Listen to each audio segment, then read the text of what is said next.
लेकिन तेजस शरीर होता है। लेकिन वो कहते तो यही है, शुभम अभ्याघाती चार का प्रमथ संयत सही वो शुभम है, शुभ होता है, शुभ है, अभ्याघात है, सूक्ष्म है, देखने में नहीं आता।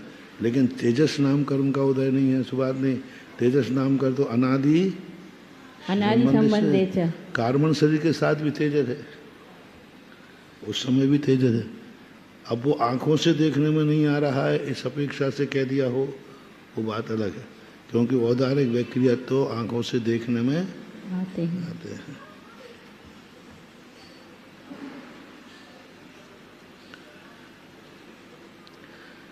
औदारिक विक्रिया से कांति देने वाले तेजस शरीर की वर्णना जिस वर्णना से बनता है उस वर्णना को तेजस वर्णना कहते हैं। अब यहाँ वर्णनाओं का चल रहा है या शरीर का चल रहा है? अब यहाँ देखो दो चीज, और आहार वर्णना के संबंध में तो औदार्य विक्रिया तीन शरीर रूप वर्णना परंतु से आहार वर्णना कहते हैं। अब औदारिक शरीर, वैक्रियक शरीर, आहारक शरीर और तेजस शरीर कहना चाहिए था यहाँ, तेजस और कार्बनम। तो तेजस शरीर, अब तेजस वर्णना अलग कह दी, तेजस शरीर अलग है और तेजस वर्णना अलग है। तेजस एक नाम कर्म का भेद है और तेजस वर्णना जो है ये सामान्य जो नौ कर्म ग्रहण करता रहता है। पर यहाँ होना चाहिए थे जिस वर्णाओं से तेजस शरीर का निर्माण होता है, बंद होता है, या कर्म होता तो अच्छा था।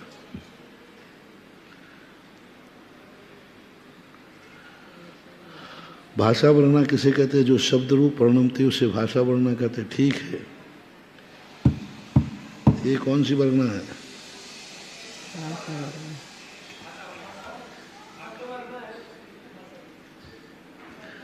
भाषा वर्णना।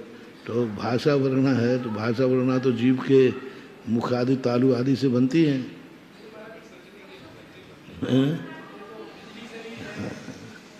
अब तो यहाँ अब जो भाषा वर्णना है जो बोली जाती है, बोलने में आती है, वो अलग सी भाषा वर्णना है।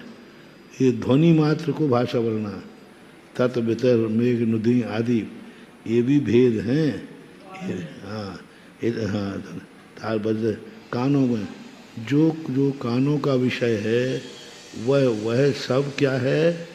भाषा वर्णना है। अब यहाँ वर्णनाओं का अर्थ मात्र जीव के द्वारा ही बनता है।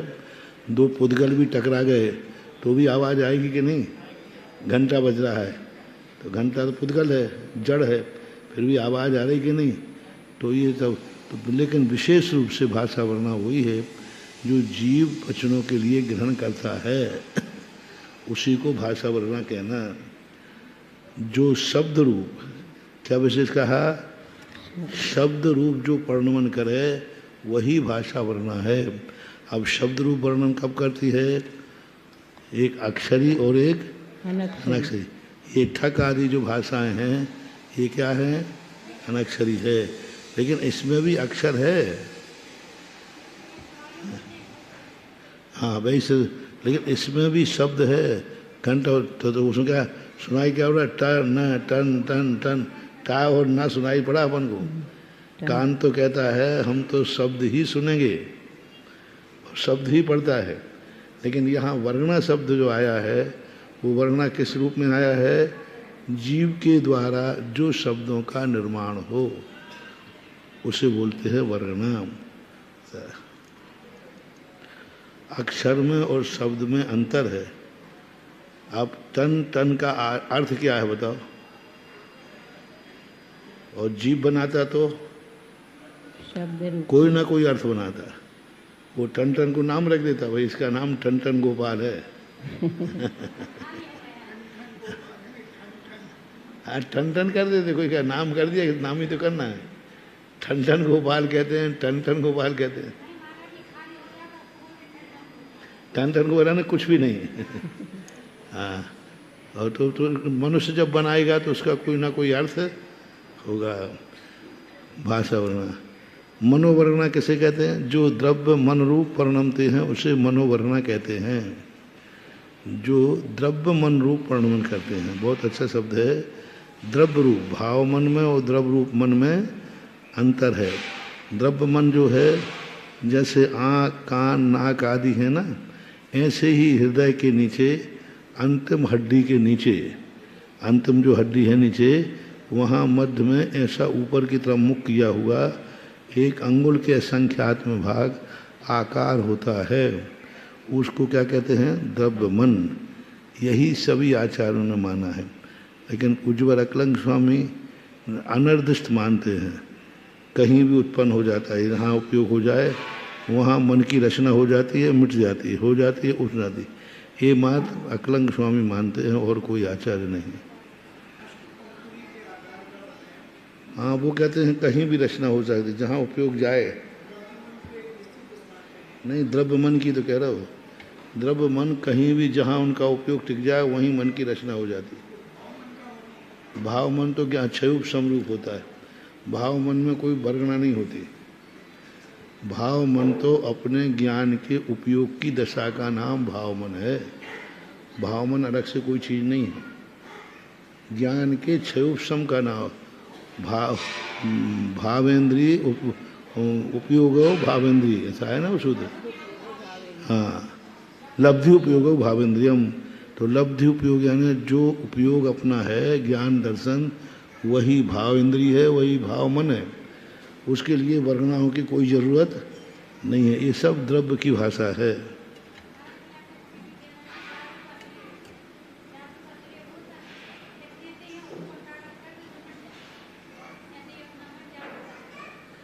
ऐसे बताते हैं वो अकलंग स्वामी, तो यही कहते हैं कहीं भी रचना हो जाती है, तुरंत होती है, तुरंत मिट जाता है। लेकिन सभी किसी भी अन्य आचार्यों को ये बात मान नहीं है। उन्होंने कहा कि इतने जल्दी सोचने में आ जाएगा, मन इतने जल्दी उपयोग करने में आ जाएगा। वो ऐसे मानते हैं, बन नहीं रहा पर उन्होंने बनाया है। नहीं तो मन की फिर संरचना होगी, फिर उसके बाद उसका उपयोग होगा। वो तुरंत रच जाता है, तुरंत बन जाता है, मिट जाता है। पर ये ज़्यादा अच्छा है कि हृदय में अष्टपांखुड़ी वाला रहता है। जब जैसे आँख कान नाक हैं, ऐसे ही द्रव्य इंद्रिय भी है। तेजस और कार्बन शरीर किसे कहते हैं? तेजस कार्बन कार्बन शरीर, कार्बन वर्णा किसे कहते हैं? जो शरीर रूप परिणमती हैं उस वर्णा को कार्बन शरीर रूप परिणमती हैं। महर्षि द्रव्यमन करता क्या है? महर्षि द्रव्यमन करता क्या है? इन आँखों का उपयोग क्या है? देखना, देखना। वो सोचने में काम आता है। जब भी व्यक्ति सोचेगा तो उसी मन से सोचेगा। देखने वाली तो आत्मा है, लेकिन वो आँखों से देखता है। सोचने वाला तो अपना ज्ञान है, जीव है, लेकिन वो द्रव्य मन से सोचेगा। द्रव्य मन डिस्टर्ब हो गया तो पागल हो जाता है, विक्षिप्त हो जाता है। जैसे आँख खराब हो जाए तो पर को देखना मन बंद हो जाता है, लेकिन आँख में देखने की शक्ति तो अंधे के पास भी है। सोच रहा है लेकिन द्रव्य मन बिगड़ गया, ऐसा।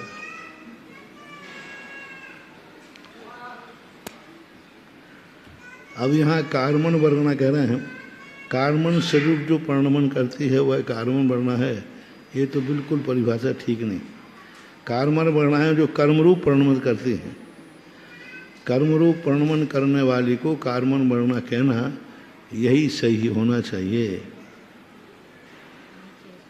और कार्बन वर्णा और फिर कार्बन शरीर में क्या अंतर रहा?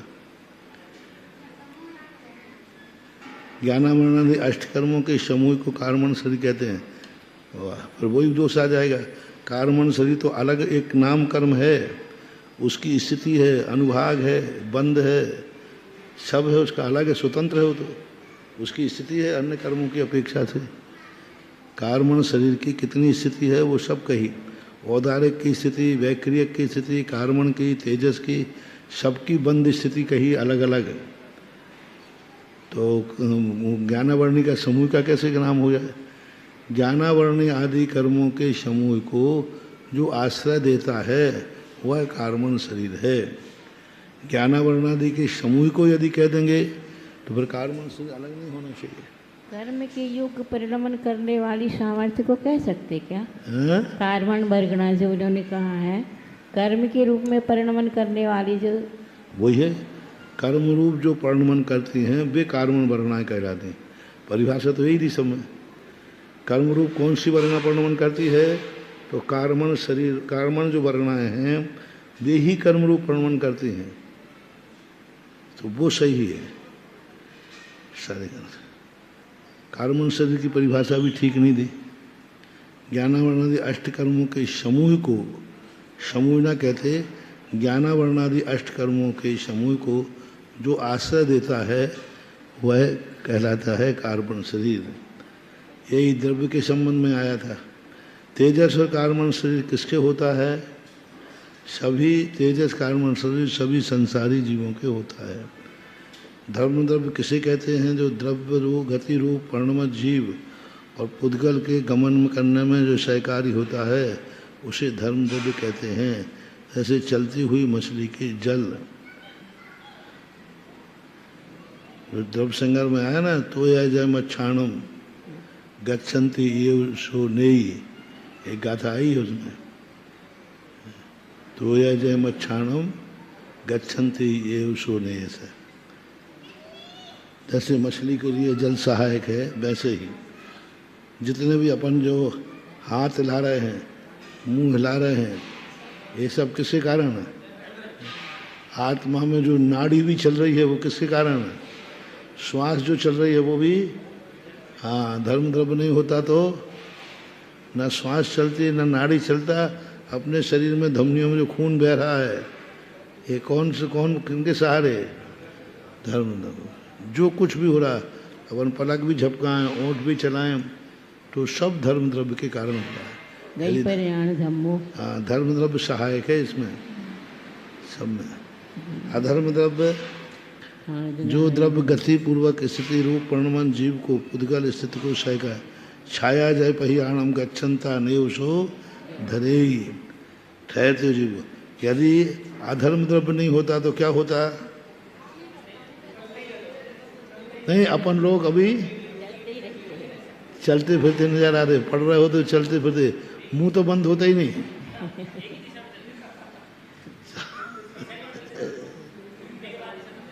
सब चलते रहते, सब माइक भी साथ में चल रहा होता।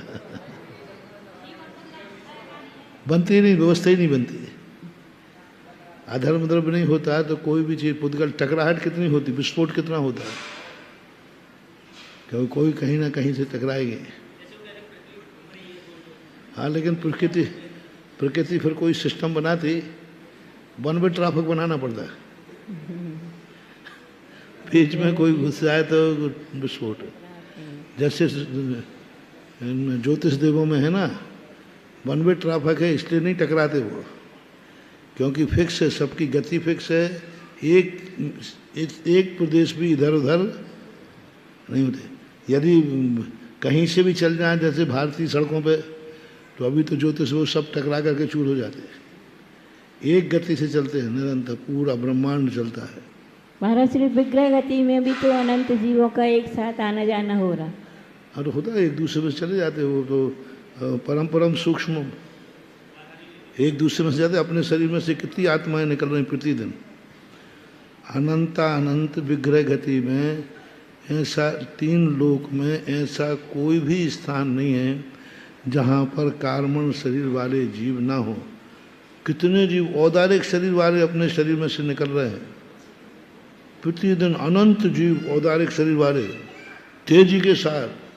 बॉम्बे जनसंख्या तो कम है, इतनी तेजी से अपने शरीर में से जीव निकल रहे हैं, आ रहे हैं, जा रहे हैं, आ रहे हैं, जा रहे हैं। कौन? जितने भी सूक्ष्म जीव हैं। सूक्ष्म जीवों का भी औदारिक शरीर है कि नहीं? है। तो जब औदारिक शरीर ही प्रतिघात को प्राप्त नहीं हो रहा है तो कार्बन शरीर तो उससे भी सूक्ष्म है। अनंत सूक्ष्म है।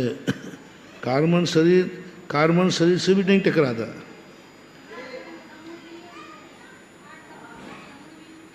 हाँ, समूह सबके अनेक कार्बन शरीर में से भी कार्बन निकल जाता है, वो एक दूसरे को बाधा नहीं देता है।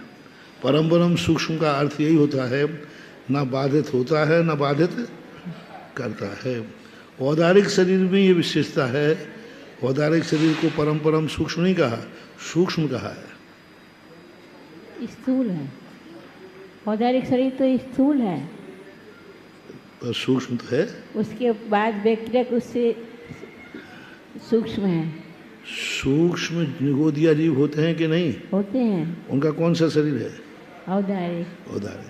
तो उनकी अपेक्षा से सूक्ष्म शरीर है। वो स्कंदों की अपेक्षा नहीं है। स्कंदों में जो है स्थूल स्थूल स्थूल स्थूल सूक्ष्म, वो एक विवक्षा अलग है। स्थूल जो बात है ना, स्थूल स्थूल स्थूल स्थूल सूक्ष्म सूक्ष्म स्थूल सूक्ष्म और सूक्ष्म सूक्ष्म, ये स्कंदों के भेद है।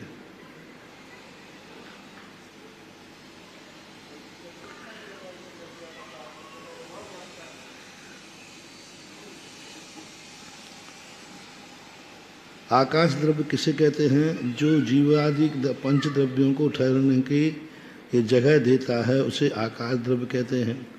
काल द्रव्य किसे कहते हैं? आकाश द्रव्य। ठीक है, अब ये परिभाषा आप कहोगे कि अलोकाकाश में कैसे घटित होगी? तो अलोकाकाश में भली जीव नहीं अवकाश, लेकिन उसको अवकाश देने की क्षमता तो है। हालांकि वहाँ कोई है नहीं, लेकिन न है या नहीं रहे उससे क्या मतलब है? जीवाद द्रव्यों को पर्णमन में जो शयका होता है उसे काल द्रव्य कहते हैं। प्रत्येक द्रव्य जो पर्णमन कर रहे हैं उसको काल द्रव्य की अनेक परिभाषाएं हैं, उसे बनाए।